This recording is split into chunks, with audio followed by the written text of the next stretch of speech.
All right. Hey, guys. We are now live with Sunday Brunch. Welcome. If this is your first time here, hi. It's Sunday Brunch. It is time to sit back, relax, have a chat about the latest dog-related news happenings as well as memes that happen during the week. So I am your host, Caitlin Bird. I am the owner of Caitlin's Animal Training Services here in the Lehigh Valley of Pennsylvania, where we specialize in service dogs and behavioral cases. As well as basic obedience. So I always love my puppy clients. They definitely give me a sigh of relief when I get the puppy clients in. So welcome, guys. I wanted to know first, how was your week? What are you drinking? What's going on? Today we've got going on water because hydration is important. And Scott brought down a lovely little bit of quiche for breakfast this morning. So what are you guys doing? Are you eating anything? Have you already had breakfast? And what do you have planned for today? Later on today, Reaver and I and the rest of the family are going to be going to downtown Bethlehem and having a good old time at the little Christmas shops that they have over there. So it's going to be a good Sunday. What are you guys doing? And please, in order for me to see your comments, if you're coming from Facebook, make sure to give StreamYard permission so that I can see your name and who's commenting and what everyone's seeing. All right, so I wanted to open up with kind of a fun article. It's Sunday, right? We shouldn't be. I think it's fun.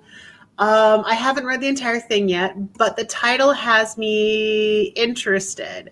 So, negative reviews for scented candles rise along with COVID-19 cases. And the subtitle is, could the angry reviewers be suffering from COVID-19 related loss of smell and simply not be aware? Okay. So it is COVID-19 related, but you can already tell it's got some maybe some sarcasm and giggle factor behind it. COVID-19 has been correlated with and responsible for many things that need to be taken quite seriously, including a struggling economy and joblessness. On a funnier note, however, there is one strange COVID-19 correlation that can give us a much needed good laugh. It seems that the negative reviews on Amazon's top 3 best-selling scented candles have increased along with COVID-19 cases. This correlation could, of course, be associated with the fact that the virus causes a loss of sense, including smell. The link was first noticed by affective and social psych neurostudent Kate Petrova, who did more than just giggle at the fact. She straight up investigated it using mathematical analysis and graphs. Petrova first downloaded a random subsample of US-based customer reviews of the 3 most popular scented candles on Amazon. She found that between January 2017 and January 2020, the average rating stayed around 4.3 out of 5. However, between January and November of 2020, which we all know is when COVID became on the rise, there was a sharp drop in candle ratings. To investigate further, she plotted the reviews of the 3 most popular unscented candles on Amazon for comparison purposes, because of course you need a control, right? She was then amazed by the difference. The unscented candle review seemed unaffected during the COVID-19 period. To quote, since the beginning of 2020, customer satisfaction with scented candles has been dropping at a much faster rate compared to unscented candles, wrote Petrova. She further explained her sample to include the top 5 scented candles. In the process, she discovered that since the beginning of the year, the proportion of reviews mentioning lack of scent grew from less than 2% in January to close to 6% in November, which is still this month. What a find, she says.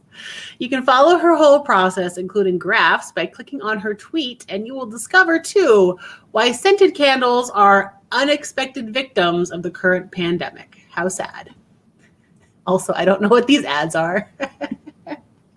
Stop wiping your butt ads. No, stop. I don't want a bidet. All right. So this is the graph.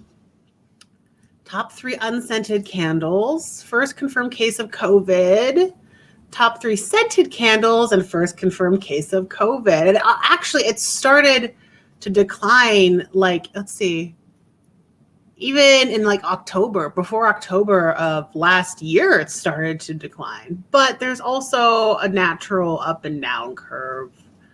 I don't know, where was that? Was that in October over here? Yeah, that's kind of around the same area, but it's a significant drop. Okay, that makes sense.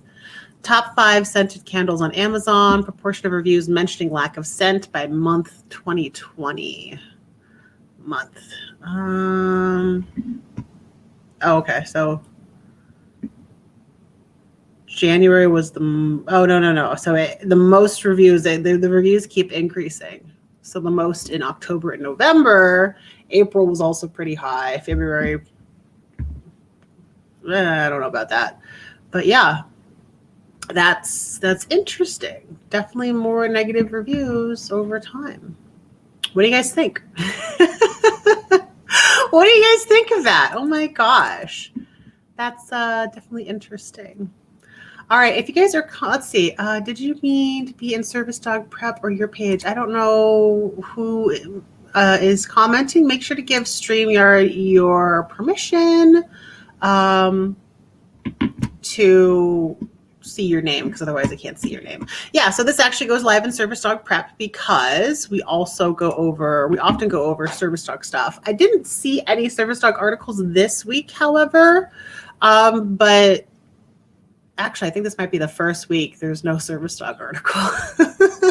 My apologies, but there's definitely a lot of dog-related news articles, and it's just a time for me to get to know you guys and for you guys to come in and get to know me.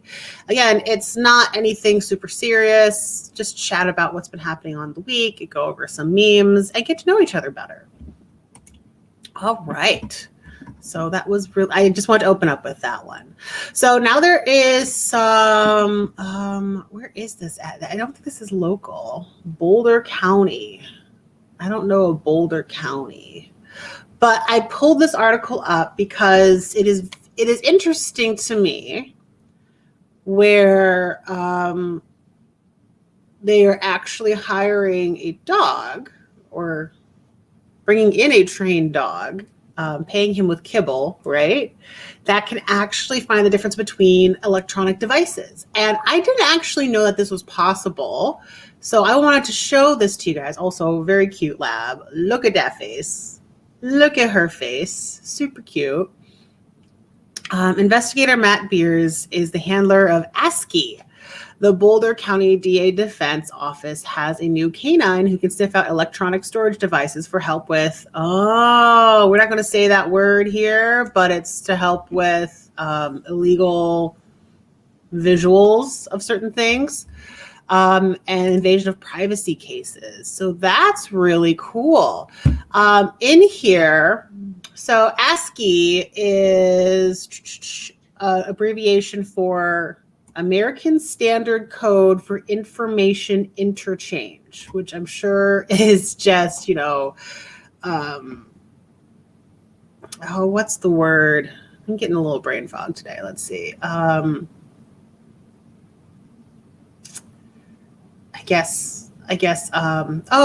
know. Industry speak. That's what I'm looking for.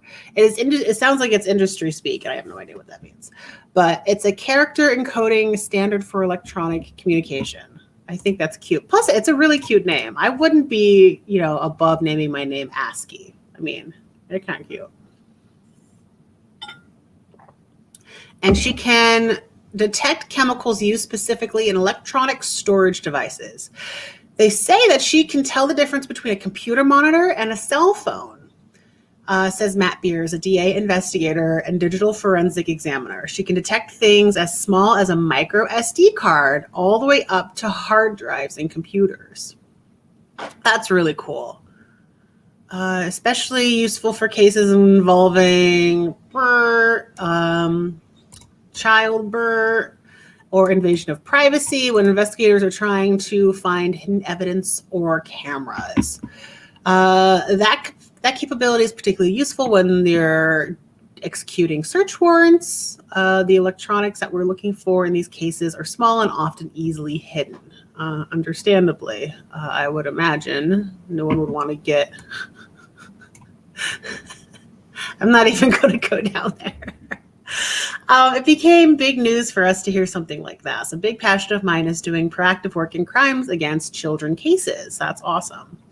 She got dropped off at the hotel, and we spent a night just kind of hanging out, meeting his new buddy for the first time. We had 2 weeks together training and working hard and kind of bonding. They're told to show us things when we haven't learned to read them yet, Beer says. I called Dog Jordan, who was the trainer, and he just laughed and said, trust me, this is part of the process. On Jordan's advice, Beers made sure to take Askey on special walks and offer other positive reinforcement outside of training. Beer said the duo turned a corner, then went to help with a warrant search in Indiana. She was on her game. She went to work and found about 5 devices. After that, she and I just clicked. It just took some time. Me doing something special for her, taking her for long walks and hanging out, but we've been fairly inseparable ever since. I don't think you can put a value on it, Beer says to Askey's ability. There are times when we know there is evidence we have leaving behind. We just don't know where it is. Especially for the difficult work that they do in the forensic lab, they see horrific things, Daltrey says. So having a dog there is a great source of support for them. So also a little bit of a therapy dog work for the group of people in the office. Beer said Askey has a bed at the office, but is not shy about picking up a toy and wandering over to any of the forensic workers or detectives for playtime. I could be looking at a computer with exploitative? I don't even know how to say that word. Exploitative. Okay, exploitative material. And because I'm in the zone of just working, 4 or 5 hours could go by and I don't realize I haven't left my desk or looked at anything else. She's at mental break when we're working on this. She seems to know when we've been staring at our screen for too long and she says, okay, it's time for play. Actually, Reaver's definitely that way with me. It just makes you feel really great walking into the lab to a lab and everybody is happy to see her. She just makes you feel so good and she makes you feel happy. That's awesome. But no, that's really cool. I didn't know that there were, I guess it makes sense with any electronics. There's going to be different chemicals in those electronics. And teaching a dog to sniff that out is, awesome. Okay, so how are you guys doing? You guys are quite quiet today. Let me know. What are you drinking? What are you eating? What are you doing for your Sunday brunch? And I'm going to take a bite of this. And, what are you doing for the day? Any plans? Hopefully you can see me now. Nope. You might want to refresh the page and then try again. That might work. All right.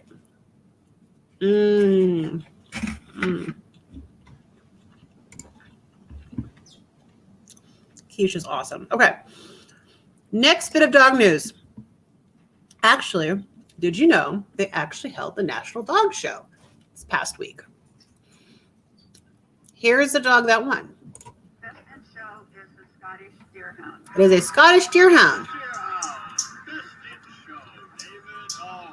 Oh, they had an Aussie in the running too.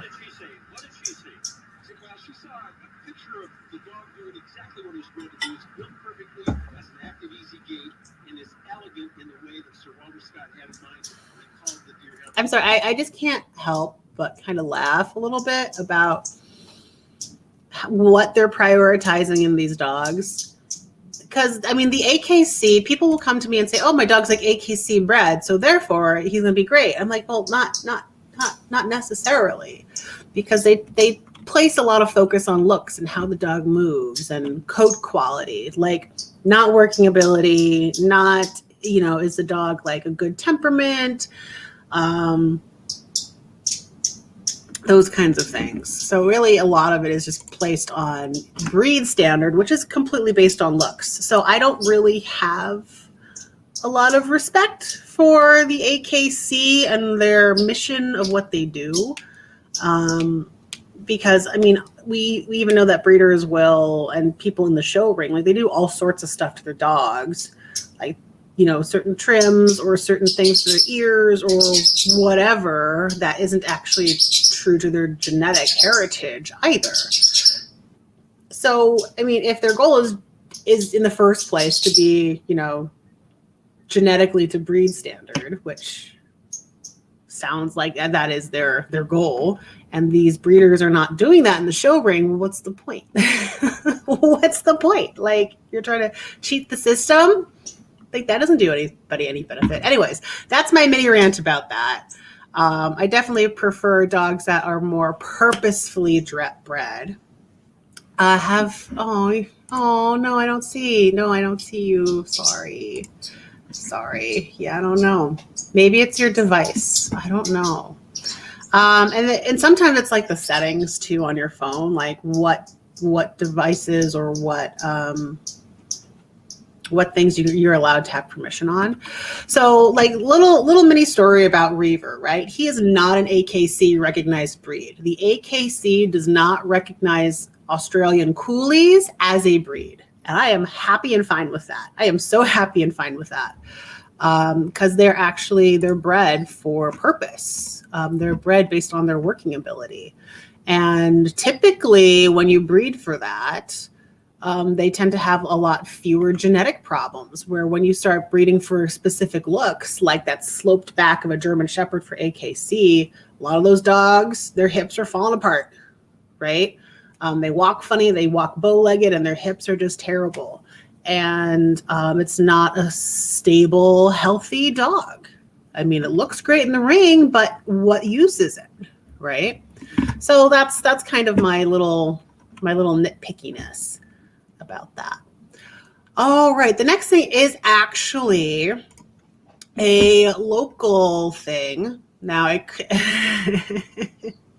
you guys know I live in the Lehigh Valley. I've never heard of this trainer anywhere.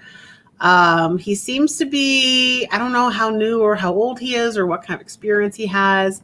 He claims to have experience working with aggressive dogs, and everything that I've seen from the videos, and also prong collar, it's like, and he has a prong collar on a puppy. Like, come on. Of course you can get away with that, right? On a puppy. And he claims to be helping aggressive dogs. And really, from what I've seen in the article, is that that's not the case. It's dogs with bad presentation skills in a shelter environment. So there's something in the dog world called barrier frustration. And barrier frustration is, and there's actually a great example video of it that's up on YouTube. Barrier frustration is when there's any kind of barrier between a dog and another dog, or a dog and a human, or a dog and a this and a dog and a that, right? And simply having something preventing the dog from going out and acting the way it needs to or wants to or desires to builds up frustration in that animal. Okay, so they are claiming that this dog, I think it was either this one or the white one that you saw a little bit more. That one. It was either this dog or the brown one where they're claiming it's aggression. They say, oh, after 1 month of working with this dog, he's not aggressive anymore. He's doing great. But what they're saying is aggression is actually just barrier frustration. It's not even that severe from what I saw in the video. So I'm going to turn that off. And I don't think this guy is an aggression expert at all. Like, I don't know. And then he said assemble the team. They're trying to increase adoptions, which is all great. I'm not going to, say, oh, adoptions are terrible. Oh, this is the video. The dog's doing a little bit of barking behind a barrier. Couldn't get near him, as I felt firsthand. Not the case today. A lot of other places wouldn't have given him a second chance. They wouldn't have gone to the measures that growling, couldn't get near him. Growling, couldn't get near him. Oh, here he is. Was an entirely different dog.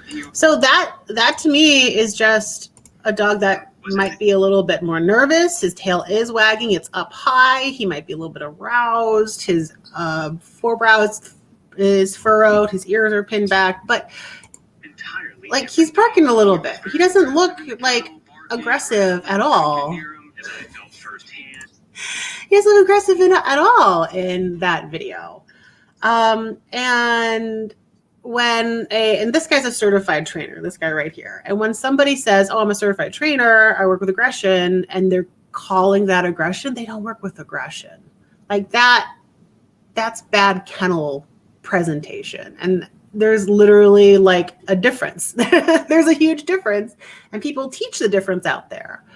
So it worries me that this is what's kind of being promoted as, oh, it's a miracle dog, he would have been put down. I'm like, no. And dogs with true aggression don't just turn around in a month like that. No, that's not, no. It doesn't happen. So that's my 2 cents. A little bit frustrated. I'm sure he's doing, the best that he can. He's doing a lot of luring. He's also using like mixed methods. He's using prongs, which you don't have to, right? And it's just kind of what I've learned to expect from the dog training community, because again, like this guy, what did he say? He lost his job a few months ago, always was doing dog training as a hobby, and then decided he wanted to be a dog trainer like this year. I'm like, okay, well, I can see how you can be labeling it as aggression, and thinking in your own head that you're saving this dog from being euthanized. Like, okay, like quote unquote, here it says right here in the article, he's literally saving their lives. I'm like, okay, all right. But yeah, there's just a lot of miseducation, miscommunication out there in the dog training world. You're a Windows desktop. Me too. I'm also Windows desktop. But yeah, it's interesting. What do you guys think? Like, do you think that this dog was truly aggressive? Do you just not, do you not know a lot about dog trainers, and do you just kind of go, would you just hire the first one that you saw? Or would you vet them? And if so, how would you vet that dog trainer? What is your personal criteria for vetting a dog trainer? And making sure that they can help you with your dog. I know we have a lot of people on here that have service dogs in training, and your criteria is going to be different than somebody else's. But yeah, it's interesting. And I'm just disappointed. I'm just disappointed in the quality of people that this field has and accepts into, or is able to accept, because it's not regulated. Again, I'm sure he's a great person. I'm sure that he's doing the best that he can with the knowledge that he has, but I also hope that he continues his learning from the right sources, because it's very hard to find sources that are actually accurate. There's a lot of sources that claim accuracy, but if you don't know how to check accuracy, that's a problem, which, in my experience, 80 to 90% of people don't know how to check accuracy. All right, so we have also this photo. This photo.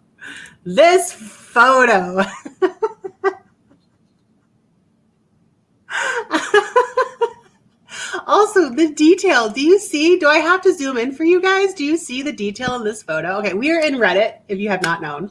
If this is your first time here with us, Reddit is an online forum where pretty much anyone can post.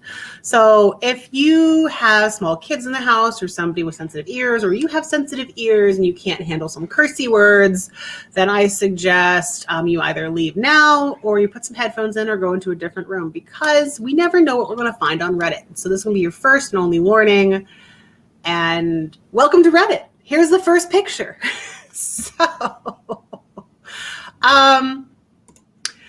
Someone posted, I dolled up and did a glamour shoot with my cat.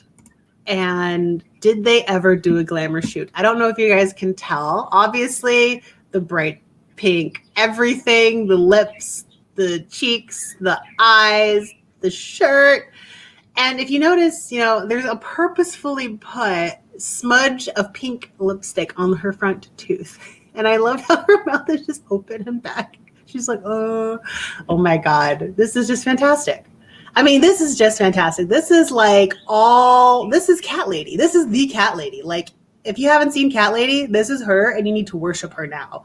If you are a cat person, this is your god. I can't. This is just, oh my god, it's too perfect. Too perfect. So this is under the subreddit pics, and people pretty much post any kind of pic under here. Oh, Indy says Priya is licking the screen. Why? Why is she licking the screen? No, the guy's an idiot, good at shutting dogs down. Oh, hey, is this Dave? Who's Dave? Is this Dave? I know who's Dave. I know who Dave is. Is this Dave? I don't know who this is. I mean, yeah, he could be good at shutting dogs down. I didn't see anything obvious from the article of dog body language that looked shut down. But obviously, you know, aversive tool methods are aimed towards that in many ways. I'm going to take a bite of my quiche. Also, you guys haven't told me, what are you eating? You having breakfast? I'm eating a quiche and drinking water. Indy, are you eating yet? I hope so. She sent an angry face at the aggressive dog trainer. Yes. Yes. Aggressive dog trainer, right? I'm like, oh yeah, you're a professional. Again, sorry, you're probably a great guy, but you have a lot of learning to do.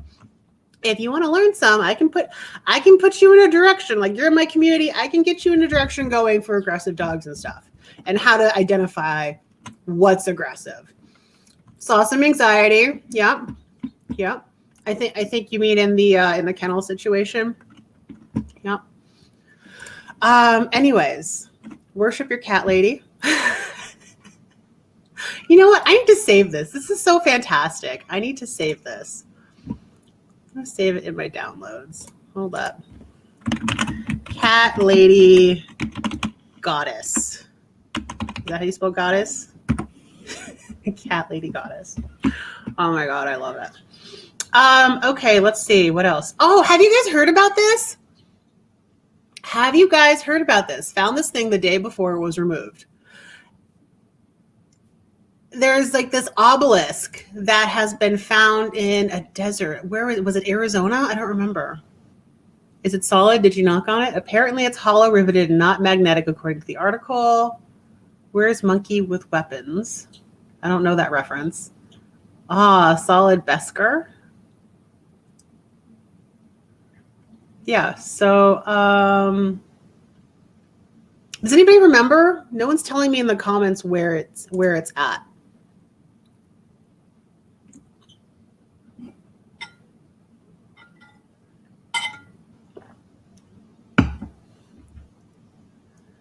Where? I'm like, what is it? Like, we don't even know. Okay, and I don't know what is it even made out of? I didn't actually read any of the articles. Like, I saw it on the news once and I was like, oh, that's interesting. I wonder what that is. Let me see if I can Google it real quick. Metal object found in desert. Let's try that. Metal monolith found by helicopter crew in Utah desert. Oh, those Mormons, man. It's from a BBC. The crew found the unusual object while conducting a count of bighorn sheep. Okay. Who does this kind of stuff? Yeah.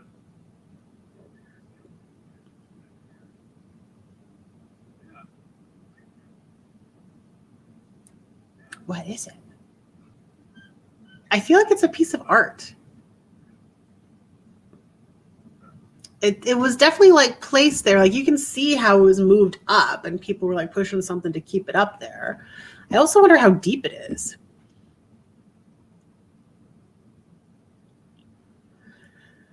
That's been about the strangest thing I've come across out in all my years of flying.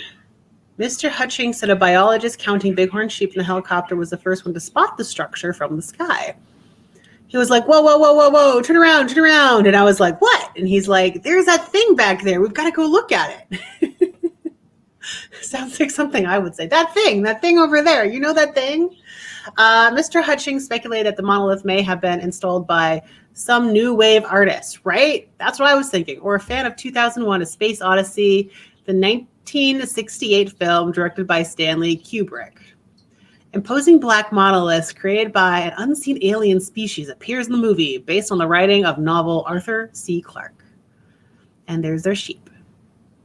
The Utah Department of Public Safety released images of the rectangular-shaped metal object in a news release last week. It said authorities would determine if they need to investigate further. They also continue to say it is illegal to install structures of art without authorization on federally managed public land, no matter what planet you're from, the department said. The department has not disclosed the exact location of the monolith, fearing explorers may try to seek it out and become stranded. The bighorn sheep wildlife officials were counting are native to many parts of southern Utah, where the terrain is rugged. Yeah, that's interesting. What is it made out of? Do we know? No one's claimed it. Looking for answers. The Highway Patrol turned to social media, writing in a post on Instagram. Inquiring minds want to know, what the heck is it? Anyone? Most observers presumed it was an installation left by a sculptor, with some saying it resembled the work of late minimalist artist John McCracken. Oh, I don't know. Wait, let's see. Let's look this guy up. Is that legit? I mean, it does seem to be his thing. Oh, man. Yeah? I mean, it looks like it. I don't see like any straight up shiny metal, but interesting. Very interesting to think about. Ooh, this kind of looks like it, doesn't it? This is much more shiny. John McCracken, Alman Rec Gallery. Oh, man. I think that might be it. It definitely looks unfinished to me. Like if this was his work, it looks unfinished because everything he does is like super shiny, very flawless. Oh, hold up. This one isn't. Made out of 3 pieces. This one's made out of 1, 2, 3, 4, 5, maybe like 5 sections. And this one's made out of 3. I don't know. Could be. I don't know. All right. He just likes to play with lights and shapes. Very cool. I don't know. What do you guys think? Do you think it's an alien obelisk? It's a monolith found in the desert. Clearly. All right. Very cool. Oh, Dave Prowse. Oh, Darth Vader passed away. He's a young man in Bristol with my granddad. Wow. Which one is he? I don't know. I want to say he's I don't know. My young cousin is a proper artist. Very nice. Very good. Keep doing that. Keep that up. My 3rd drawing of aluminum foil. Wow, that's got to be tough. I can't even imagine. First boot in 17 years, all on 90s equipment. Hey, I remember those. I had like the exact same setup when I was younger. We had these exact audios. We had the exact screen. I remember the exact keypad. Yeah, I'm pretty sure it's somewhere still in my parents' garage, to be quite honest. Vividtron. Yeah. Blast from the past. Vividtron. Hey, I forgot. Gateway 2000. Yup, I forgot you even existed. NASCAR racing. 23,000 kilobytes. Very impressive. Oh my God. Wow. The exact color too. Oh my God. Do any of you remember this? Did any of you even have this? And I can't even believe like Energy Star is still a thing. Like they have like that certification thing has been around forever. And then a paperclip puller. Yeah. Now they just have little tabs on the back of a paper clipper and pulls it off, and you don't need an entire thing to do it. Probably because we're not doing as many paper files these days. Yeah. Do you guys remember that? I need to know because I do. I'm trying to remember. We would actually play games on this computer too. We would play. What was the? God, there was some kind of haunted house game, completely pixelated. Like if you guys know Minecraft, it was worse than Minecraft. Very pixelated, very like 1D where you would control the character and move up and down and jump. And I got scared. Like I was terrified of like something popping out in that game. Like it's kind of hysterical to think about it now. Yeah. I started playing games very early on in my life. That's interesting. Do you guys remember your first desktop? Like when did you actually get your first desktop computer? Was it anything like this? Or did you like jump straight to laptop?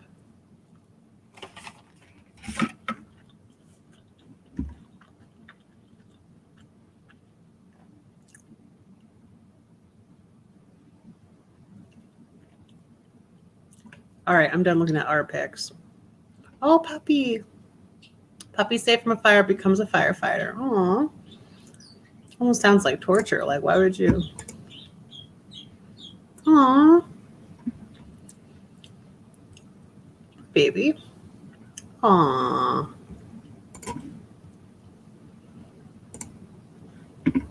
All right, Kelly says, yes, I feel like I had a gateway. Yeah, definitely gateway. We played Risk as a family on the computer. Oh, you must have had a lot of computers back then. I think we had like 3 or 4 in the house, like 1 or 2 up in my dad's office and then 2 down where we were at, because we were living in Kansas at the time. I remember every inch of that house and every corner of it. I mean, you never forget the house that you grew up in. You never do. 4 computers. Yeah. Okay.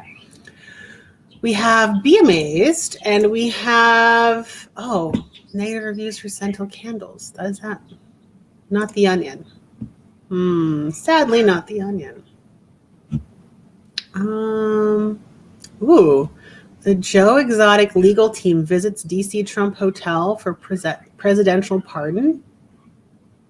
Is that still going on? Oh my word. All right, so we are on subreddit Be Amazed. This is going to be our last subreddit, and then we're going to hop off. I want to finish my quiche in peace. Oh, Monty Python and the Holy Grail's $300,000 budget was bankrolled by Pink Floyd, Led Zeppelin, Genesis, Elton John, and Jethro Tull. I don't know how to fact check that, but good for them. What? Try to take a photo of a grasshopper on my windshield, but it looks like it's a giant destroying the town. Oh, that's fantastic. Do you guys see that? Great. Love it. Love it. Oh, wow, you're kidding me. No, that can't be true. Frozen solid and survived. John Hilliard was involved in a car accident in sub-zero temperatures. She walked to a friend's house 2 miles away, but collapsed 15 feet outside the door. Temperatures dropped to negative 22 Fahrenheit, and she was found frozen solid at 7 a.m. after 6 hours in cold. Doctors could not administrate a hypodermic needle because her skin was too hard to pierce. On top of that, nobody could get an accurate reading on her temperature because her body temperature was so low. At one point, her heartbeat was as slow as 12 beats a minute. Doctors resorted to wrapping her in an electric blanket to help her defrost. After spending 49 days in hospital, she miraculously revived and has no brain damage. I don't know about that. Like, it seems a little...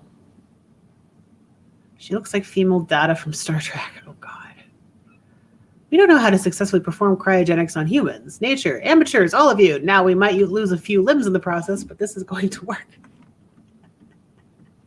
Right? Wait, we can look this up. Jean Hilliard. Okay, who is this Jean Hilliard?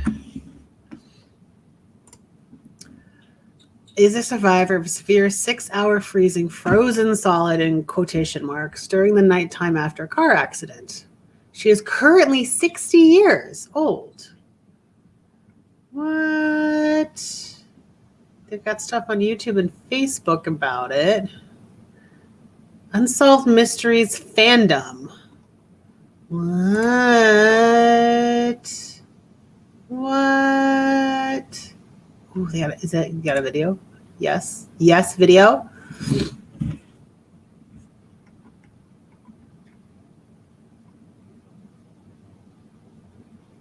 It ran on Unsolved Mysteries in February 1996. Okay. We're a few episodes into season 2 of The Mandalorian. And here's I don't. fans need to No, know. we're not reviewing season 2 of The Mandalorian. You lied to me with this video. Yeah, so she was 19 at the time. She was driving to her parents' home in Lengby, Minnesota, along a country road. While on the way, her car slid off the road and became stuck in a ditch. Instead of waiting for help, she decided to walk a few miles to her friend's house in the below 25-degree weather. She was hardly dressed for the cold weather, with just a jacket, pants, and cowboy boots. Wow. As she continued to walk, the heat was leaving her body. After an hour, she made it to her friend's house. However, before she could reach the door, she collapsed due to the cold. Oh, wow. She was like seconds away from getting inside the house, too. And she was out there all night. The following morning, Jean was discovered frozen solid and near death in her friend's front yard. Due to her condition, none of her limbs would bend. Oh my God. And she was unconscious. The frostbite was severe over her entire body.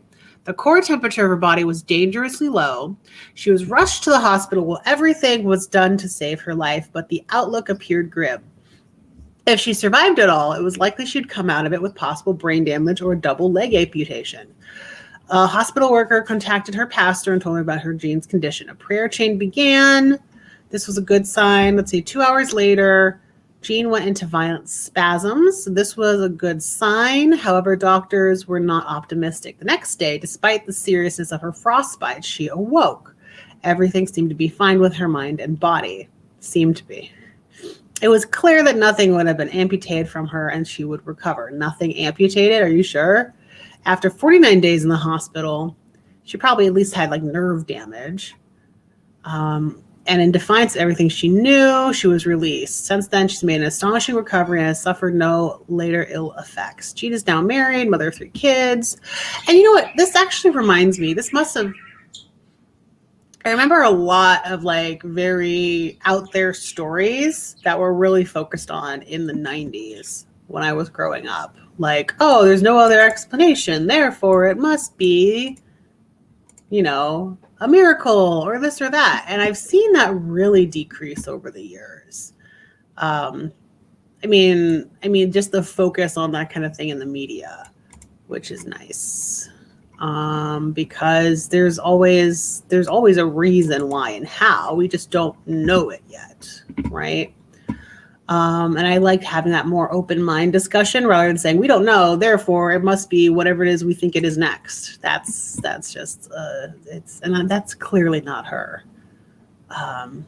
Which makes me hope that this is just a prop for a movie, because otherwise that's just creepy and it scares me mildly scares me. Frozen woman.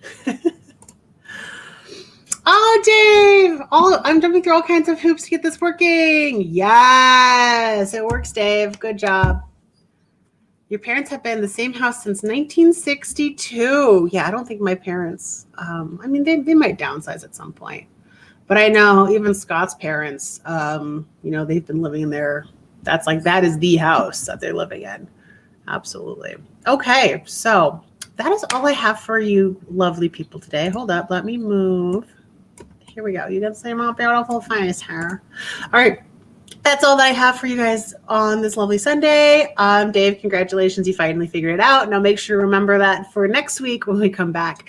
And for anybody else who is watching this after the fact, thank you for coming on. And I wanted to remind you that actually this coming week, I have 3 open slots in my calendar for free consultations regarding your service dog. So if you have questions about a service dog that you are currently training, or if you're considering a service dog and if it might be the right choice for you, but don't know how to go about it, feel free, send me a direct message and I will be more than happy to schedule that free 20-minute phone consult with you this coming week.